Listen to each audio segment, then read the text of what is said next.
हमने तो बड़े बुरे दिन देखे हैं, बहुत ज़्यादा। जो नहीं किसी ने देखा वो मैंने देखा कहीं से। लेकिन आज भगवान की कृपा है, सब ठीक है। हमारे गढ़वाल के बच्चे सिर्फ सर्विस चाहते हैं। अच्छा।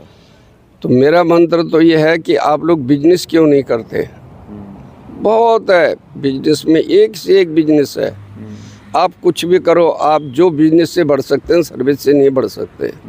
सर्विस हर एक ऑफिसर नहीं बन सकता, हर एक को बड़ी सर्विस नहीं मिल सकती, हर एक उतनी ऊंचाई पर नहीं पढ़ाई कर सकता। अगर आप 8वीं पास है, 10वीं पास है, सर्विस नहीं मिलती तो आप कोई भी बिजनेस करो। मैंने ये सोचा कि मैं अनपढ़ रह गया था। मैंने पढ़ाई में उन दिनों में होती नहीं थी, स्कूल नहीं था, कहीं जा नहीं सकते थे दूर। तो मैंने सोचा भाई हम बाहर गए, थोड़ा इधर उधर घूमे, थोड़ा मैं एक टूर किया वहाँ का 11 में, इसका विदेश का इंग्लैंड और वो फ्रांस वगैरह जर्मन घूमने गया। वहाँ लोग इंग्लिश में बात करते थे। ज़मीन मैंने थोड़ा इकट्ठी कर रखी थी, तब मेरे पास 40-50 बीघा ज़मीन इकट्ठी कर दी थी मैंने। तब मैंने और की फिर मैंने सोचा यार एक बात है, अच्छी पढ़ाई और अच्छी इंग्लिश के बगैर तो जीवन तो है ख़राब है, क्योंकि समझ ही नहीं आता था लोग क्या बोल रहे हैं। होटल समझ नहीं आया, ये समझ नहीं आया। मैंने कहा नहीं, एक अच्छा इंग्लिश स्कूल खोलेंगे जो हमारा भविष्य और हमारे बच्चे अच्छे पढ़ें और हमारे पहाड़ के बच्चे अच्छे शिक्षा मिले, ऐसा कोई स्कूल खोलूं। उसकी भगवान ने मेरी इच्छा पूरी की और मैंने स्कूल खोला। अभी 2 साल हो गए जीटी गोइंग का। आज मैं आपको उत्तराखंड के एक ऐसे शख्सियत से मिलाने जा रहा हूं जिन्होंने पहाड़ में जन्म लिया, संघर्ष झेले और पहाड़ में गरीबी देखी और आज उनको उत्तराखंड का अंबानी भी कहते हैं। अभी हमारे साथ सर मौजूद हैं, नौटियाल जी हैं, उनसे हम बात करेंगे। वो आज के दौर के सफल व्यवसायी हैं, उनसे हम बात करते हैं। सर पहले तो मैं जानना चाहूँगा, आपके संघर्ष की कहानी जानना चाहूँगा सर। मैं जब छोटी उम्र में था तो मेरा शुरू से सपना था, गरीबी थी कि कुछ जीवन में करना है। तो हमारे यहाँ तो कोई रोज़गार होता नहीं था, तो मैं घर से निकल गया 14 साल की उम्र में। फिर कुछ दिन ऐसे प्राइवेट छोटी मोटी नौकरी की। फिर उसके बाद में सरकारी सर्विस में लग गया, एयरफोर्स में भर्ती हो गया। केंद्रीय कर्मचारी में मैं सर्विस में लग गया 17 साल की उम्र में।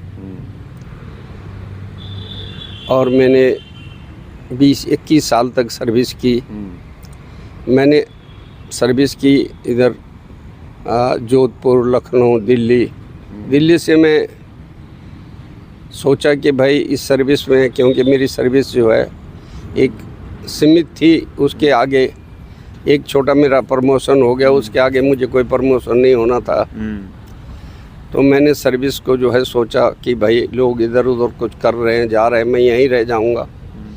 तो मैंने सर्विस छोड़ दी। सर्विस छोड़ने के बाद मैंने यहाँ थोड़ा देहरादून में 2-4 बीघा ज़मीन ले ली। कैसे कैसे इधर उधर से लोगों से पैसा ले लो आके, मेरे पास पैसे भी नहीं थे, थोड़ी ज़मीन ले ली। उसके बाद में मुझ पे थोड़ा लेन देन हो गया। फिर मैंने सोचा क्या करें। फिर मैं जो है इराक चले गया। इराक में मैंने 2 साल नौकरी की। कुछ कर्ज हो गया था, उसको निपटाया। फिर मैं यहाँ आ गया। फिर मैंने 2-4 महीने के बाद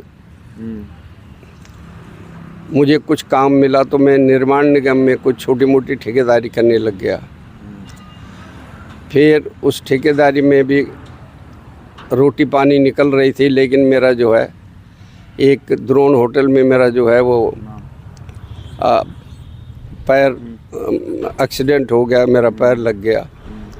फिर मैं परेशानी में हो गया। फिर उस परेशानी को झेला। 2-4-6 महीने के बाद थोड़ा ठीक हुआ। फिर मैंने कुछ और धंधा किया, वो भी ठीक नहीं चला। फिर मैंने निर्माण निगम में फिर काम किया।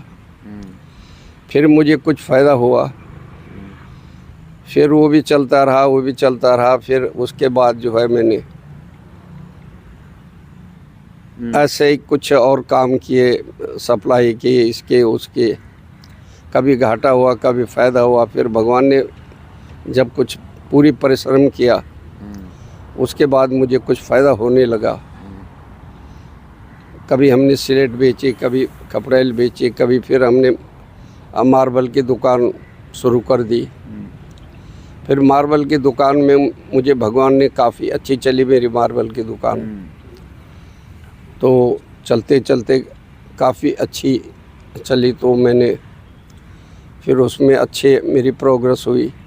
टर्निंग पॉइंट कहाँ से आया सर जीवन में? गरीबी देखी, गरीब परिवार से आप निकले, शिक्षा का अभाव था, पहाड़ के उस क्षेत्र से आप थे कि उस टाइम पे सड़कों का अभाव भी था, गाड़ियाँ नहीं थी। टर्निंग पॉइंट कैसा आया जीवन में सर? टर्निंग पॉइंट तो जब हम पैदल चले, वहाँ से गांव से भी हम पैदल चल के देहरादून आए, फिर अम्बाला गए, फिर इधर गए, फिर सर्विस में लगे। सर्विस में 20 साल ठीक ही ठीक निकले, रोटी मिलती थी, घर पलता था। फिर मेरी इच्छा थी, मैंने वो छोड़ दी, वो ले लिया, वॉलंटियर रिटायरमेंट हो गया। टर्निंग पॉइंट तो बिजनेस से ही शुरू हुआ है। जब मैंने मार्बल का धंधा किया, थोड़ा सिलेट का धंधा किया, थोड़ा कपड़ाइल का धंधा किया, तो टर्निंग पॉइंट मुझे जो अच्छा फ़ायदा हुआ वो मार्बल से ही मिला है। मार्बल मेरा बड़े अच्छे स्केल से बिकने लगा, और करते करते आज भगवान की कृपा से मेरी उत्तराखंड में सबसे पहला नंबर की दुकान है। अब मेरी 2 शॉप हो गई है, एक मोकमपुर में है, एक मेरी पुरानी शॉप है निरंजनपुर में, नोटियाल मार्बल करके दोनों है। और मेरे पास अच्छा स्टाफ है। और स्कूल का सपना कैसे देखा था सर आपने? स्कूल का आइडिया कैसा है? आज आपने इतना बड़ा इंटरनेशनल स्कूल। ऐसा आया कि मैंने थोड़ी थोड़ी ज़मीन इकट्ठी की है, और ज़मीन जो कुछ मुझे फ़ायदा होता गया उससे मैं ज़मीन लेता गया। मैंने सोचा, कई लोग आए, उन्होंने कहा बेच दो, ये बेच दो, मैंने कहा बिल्कुल नहीं बेचूंगा। मैंने ये सोचा कि मैं अनपढ़ रह गया था, मैंने पढ़ाई में उन दिनों में होती नहीं थी, स्कूल नहीं था, कहीं जा नहीं सकते थे दूर। तो मैंने सोचा भाई हम बाहर गए, थोड़ा इधर उधर घूमे, थोड़ा मैं एक टूर किया वहाँ का 11 में, इसका विदेश का इंग्लैंड और वो फ्रांस वगैरह जर्मन घूमने गया। वहाँ लोग इंग्लिश में बात करते थे। ज़मीन मैंने थोड़ा इकट्ठी कर रखी थी, तब मेरे पास 40-50 बीघा ज़मीन इकट्ठी कर दी थी मैंने। तब मैंने और की, फिर मैंने सोचा यार एक बात है, अच्छी पढ़ाई और अच्छी इंग्लिश के बगैर तो जीवन तो है ख़राब है, क्योंकि समझ ही नहीं आता था लोग क्या बोल रहे हैं। होटल समझ नहीं आया, ये समझ नहीं आया। मैंने कहा नहीं, एक अच्छा इंग्लिश स्कूल खोलेंगे जो हमारा भविष्य और हमारे बच्चे अच्छे पढ़ें और हमारे पहाड़ के बच्चे अच्छे शिक्षा मिले, ऐसा कोई स्कूल खोलूं। उसकी भगवान ने मेरी इच्छा पूरी की और मैंने स्कूल खोला। अभी 2 साल हो गए हैं। जीटी गोइंग का एक अच्छी शाखा है, उसका मैंने फ्रेंचाइज ली और वो स्कूल में चला रहा हूँ और अच्छा चल रहा है भगवान की कृपा से। अभी डे बोर्डिंग है, अभी 300 बच्चे हैं, इस साल और हो जाएंगे। तो मेरा सपना पूरा हुआ। 4 बच्चे हैं मेरे, सबके एक बेटा, एक बेटी, एक बच्चा है, एक बेटी है, उसका भी ऐसा ही है, एक बेटी और 4 बच्चे। सब बढ़िया काम कर रहे हैं, अच्छे हैं बच्चे मेरे, बिल्कुल कोई ऐब नहीं है, अच्छे चल रहे हैं। कुछ मैंने किया और अब कुछ मेरे बच्चे मुझे मदद कर रहे हैं। अच्छा सर, अभी तो आपने स्कूल देहरादून में खोला है, पहाड़ को लेकर क्या सोचे सर आपकी? आप वहीं से निकले हैं। पहाड़ों के लिए मेरे दिल में जगह है। मैंने सोच रखा है कि थोड़ा मैं यहाँ सेटल कर दूँ, इसके बाद में अपने उत्तरकाशी में कहीं पर एक अच्छा स्कूल खोलूँ मैं ज़रूर। और बच्चों को भी मैंने बोल दिया कि ज़रूर खोलना है, वहाँ के बच्चों को भी अच्छी शिक्षा मिले ताकि उनको देहरादून ना आना पड़े और कम खर्चे में कम अपने घरों से वहीं पढ़ें। तो मैं एक स्कूल ज़रूर उत्तरकाशी में कहीं पर भी खोलूँगा। ये मेरी पूरी इच्छा है कि वहाँ के बच्चों को भी अच्छी शिक्षा मिले और अच्छा स्कूल हो जो कि नामी स्कूल है। तो मेरी ये इच्छा है। और और पहले सर पारिवारिक स्थिति कैसी थी आपकी जब आप पहाड़ में रहते थे? पारिवारिक बचपन स्थिति तो उन दिनों में सभी गरीब होते थे, मैं भी गरीब ही था। बहुत परेशानी थी, कहीं बाजार नहीं था, कहीं स्कूल नहीं थे, क्योंकि अब मेरी उम्र जो है 85 साल की हो रही है। तो तब तो कुछ भी नहीं था, न कहीं सड़क थी, न उत्तरकाशी थी, न कहीं थी। तो परेशान होते थे, पैदल जाते थे, स्कूल हमारे गांव में थे नहीं। तो हम पढ़ते कहाँ से जब स्कूल ही नहीं है। राजा का राज था, राजा अपने हिसाब से चलता था, कुछ नहीं था, कोई स्कूल नहीं, कोई कुछ नहीं। बड़ी मुश्किल से एक प्राइमरी स्कूल खुला, फिर उसमें भी कभी पढ़ लेते थे, कभी नहीं पढ़ते थे, कभी चले जाते थे कहीं। बस ऐसी जीवन कटा। फिर तो तब से ही सोच लिया था क्या कि एक दिन स्कूल खोलना है, इतना बड़ा स्कूल खोलूंगा कि कोई अशिक्षित? ये मेरी बाद में आई सोच, जब लोग जो है कहीं अच्छी एप्लीकेशन लिख रहे हैं या अच्छा पढ़ रहे हैं, अच्छी भाषा बोल रहे हैं, अच्छी इंग्लिश बोल रहे हैं। मैं एयरफोर्स में गया तो एयरफोर्स में तो अंग्रेजी पढ़ाई जाती है, अंग्रेजी बोलते हैं सब। तो हमें नहीं आती थी, तो कोई गाली भी दे देता था, हम सुन लेते थे अंग्रेजी में। हमें जब समझ ही नहीं आती थी तो क्या करते फिर।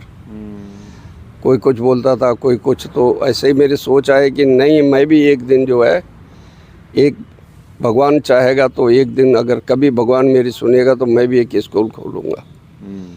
तो मैंने संघर्ष किया, बहुत बड़ा संघर्ष किया। कभी कहीं, कभी बड़ी बड़ी दूर सप्लाई ले गया, हिमाचल, किन्नौर। और पहाड़ों में सर जो आज हमारे नौजवान युवा हैं, जो रोजगार की तलाश करते हैं, जो व्यापार कर रहे हैं, बिजनेस कर रहे हैं, बढ़ना चाहते हैं, उनके लिए सर आपका क्या मंत्र है कि कैसे सफल हो जीवन में? तो ये है जी कि हमारे गढ़वाल के बच्चे सिर्फ सर्विस चाहते हैं। अच्छा। तो मेरा मंत्र तो ये है कि आप लोग बिजनेस क्यों नहीं करते। बहुत है बिजनेस में, एक से एक बिजनेस है। आप कुछ भी करो, आप जो बिजनेस से बढ़ सकते हैं सर्विस से नहीं बढ़ सकते। सर्विस हर एक ऑफिसर नहीं बन सकता, हर एक को बड़ी सर्विस नहीं मिल सकती, हर एक उतनी ऊंचाई पर नहीं पढ़ाई कर सकता।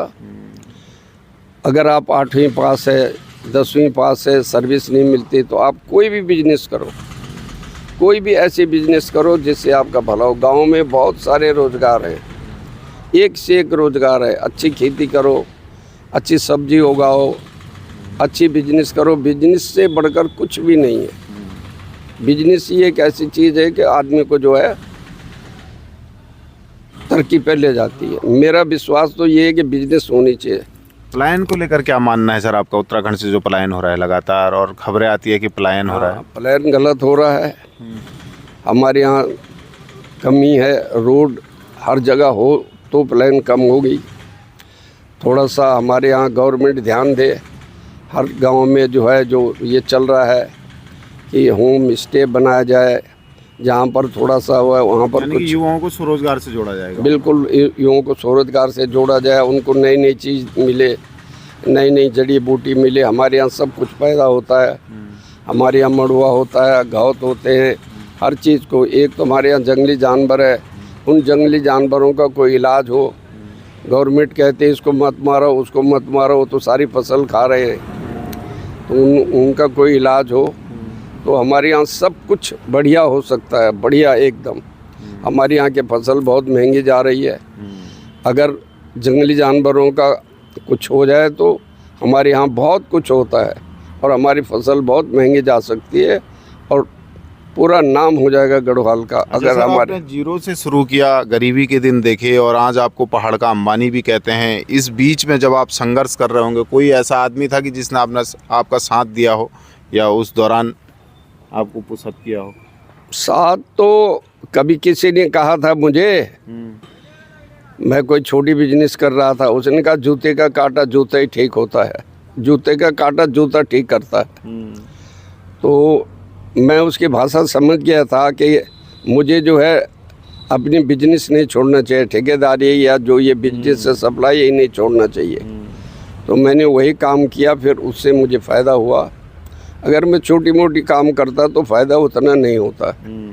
संघर्ष किया, एक दिन न एक दिन भगवान तो सुनता ही है। जब आप सोच बड़ी रखी और सपने बड़े। हाँ, सपने बड़े रखे। सोच मेरी तब भी बड़ी थी, आज भी बड़ी है। मैं लंबा सोचता हूँ कि नहीं, छोटी सोच नहीं रखता हूँ। आगे के लिए क्या सोचा है सर बड़ा? बस आगे जीवन के में लिए ये यही बड़ा सोचा काम है कि थोड़ा गांव की तरफ थोड़ा ध्यान दूँ। वैसे मैंने मकान बना रखा है अच्छा, जो लोग देखते हैं कि गांव में अच्छे मकान बनाओ, गांव में खेती बाड़ी यानी कि करो। अपने क्षेत्र के लिए कुछ करना चाहते हैं आप? हाँ बिल्कुल करना चाहता हूँ। मैं लड़ रहा हूँ, रोड के लिए लड़ रहा हूँ। मैं रौतल से जो है गार्ड और गार्ड से धनारी तक रोड चाहता हूँ कि चारों तरफ रोड हो। अभी हमने एक मीटिंग की जिसमें हमने बोला कि 3 पट्टियों को जोड़ो, एक कॉरिडोर बनाओ और इनमें पूरे जितने हमारे तीर्थ है इनको जोड़ो। हमारे यहाँ बहुत तीर्थ है, तीनों जगह में वो सिंगुनी का पहाड़ है, उसमें सेमू खेम है, धनारी में कई जगह है और हमारे यहाँ भी पूरा गांव मंदिर ही मंदिर का है। तो सारा जोड़ा जाए अच्छा तो अच्छा विकास होगा और बहुत कुछ होगा। हम लोगों ने मीटिंग की है, हमारे यहाँ के बड़े बड़े लोग आए थे जिसमें चौहान जी भी आए थे धनारी से, जिन्होंने जो है अपने पैसों से, अपने दिल से, अपने पैसों से हमारे विपिन राव जो हमारे वो थे बड़े जर्नल, पूर्व जनरल थे और वो थे हमारे डीसी सीडीएस थे, उनका गेट इन्होंने बनाया है तो देखने लायक है। तो इतना दिल से मानते हैं फौजी को क्योंकि उनकी धनियार जो है वहीं धनारी से है, थाती से। तो ऐसे ऐसे महापुरुष हमारे यहाँ है जो सोच रहे हैं। उन्होंने भी अपने यहाँ पूरा जो है विकास किया है और बढ़िया बढ़िया वो चीज़ बनाई है जो लोग आते हैं देखने के लिए हैं। वो थे ये पत्रकार थे और अब वहीं काम कर रहे हैं और अपने धनारी का और अपने यहाँ का विकास कर रहे हैं। विकास क्यों नहीं होता है? अगर सब मिल के करें तो सारा विकास होगा। ठीक, मेरी भी यही इच्छा है कि मैं उत्तरकाशी का विकास करूं। हमने तो बड़े बुरे दिन देखे हैं, बहुत ज़्यादा, जो नहीं किसी ने देखा वो मैंने देखा। मैं सागर से लेके मध्य प्रदेश से लेके और एकदम पीओ करचम तक जो है सप्लाई ले गया, पत्थरों की सप्लाई, खंडे की सप्लाई, कहीं कुछ किया, कहीं हिमाचल से सप्लाई की, कहीं कहीं से। लेकिन आज भगवान की कृपा है, सब ठीक है, मैं खुश हूँ, मुझे कोई और वो नहीं है। लेकिन मैं चाहता हूँ पूरा विकास हो, उत्तरकाशी का नाम हो। उत्तरकाशी पूरे उत्तराखंड में पहला नंबर पे आया। मेरी ऐसी इच्छा होती है कि हमारा उत्तरकाशी का, क्योंकि उत्तरकाशी में विश्वनाथ मंदिर है, सब कुछ है, गंगोत्री है, यमुनोत्री है। उत्तराखंड में तो सारे तीर्थ हैं, सबका विकास होगा तो हमारा भी विकास होगा। ठीक सर, बहुत बहुत धन्यवाद आपका। मुख्यमंत्री से निवेदन करूंगा कि भाई आप जो, मैं मुख्यमंत्री से बहुत चाहता हूँ, मुख्यमंत्री को उससे बहुत प्यार करता हूँ कि भाई हमारे यहाँ का विकास कीजिए आप, और मुझे उम्मीद है कि वो ज़रूर सुनेंगे और मुख्यमंत्री जी हमारे यहाँ का विकास करेंगे, हमारी मांगों को पूरा करेंगे। थैंक यू सर, बहुत बहुत धन्यवाद दैनिक उत्तराखंड से बात करने के लिए। ठीक है जी, धन्यवाद। ये थे हमारे साथ कुरानंद नौटियाल जी हैं जो कि उत्तरकाशी के रहने वाले हैं। उन्होंने बताया कि जब वो बचपन में उन्होंने बहुत गरीबी में देखा और पढ़ाई को भी जब उन्होंने देखा कि बचपन में वो थे तो शिक्षा का अभाव था, वहीं से उनकी संघर्ष की कहानी शुरू होती है और आज वो सफल व्यवसायों में से एक है और उनके क्षेत्र के लोग उनको पहाड़ का अंबानी भी कहते हैं। और आज उन्होंने राजधानी देहरादून में एक इंटरनेशनल स्कूल की शुरुआत भी की है और उनका कहना है कि जब उन्होंने संघर्ष किया, वो देश गए, विदेश गए, नौकरी के लिए वो भटके, तो उनको लगा कि पैसा आ रहा है, व्यापार हो रहा है, बिजनेस हो रहा है, लेकिन जब लोग इंग्लिश में बात कर रहे थे, पत्र लिख रहे थे, लेटर लिख रहे थे, तो उनको लगा क्यों ना एक अच्छा स्कूल खोला जाए जिससे कि हमारे पहाड़ के बच्चे, उत्तराखंड के बच्चे इतने शिक्षित हो कि वो कहीं फेल ना हो सके। उनका कहना है कि इसके बाद अब वो पहाड़ों के लिए रुख करना चाहते हैं, पहाड़ में भी वो एक अच्छा स्कूल खोलना चाहते हैं और पहाड़ के जो बच्चे हैं, जो युवा पहाड़ के युवा हैं, उनको उन्होंने मंत्र दिया है सफलता का कि उनको खुद का स्वरोजगार करना चाहिए। अगर मैं जीवन में बढ़ना है तो व्यापार और स्वरोजगार की तरफ पहाड़ के युवाओं को बढ़ना चाहिए। देहरादून से दैनिक उत्तराखंड के लिए मनोज चौहान।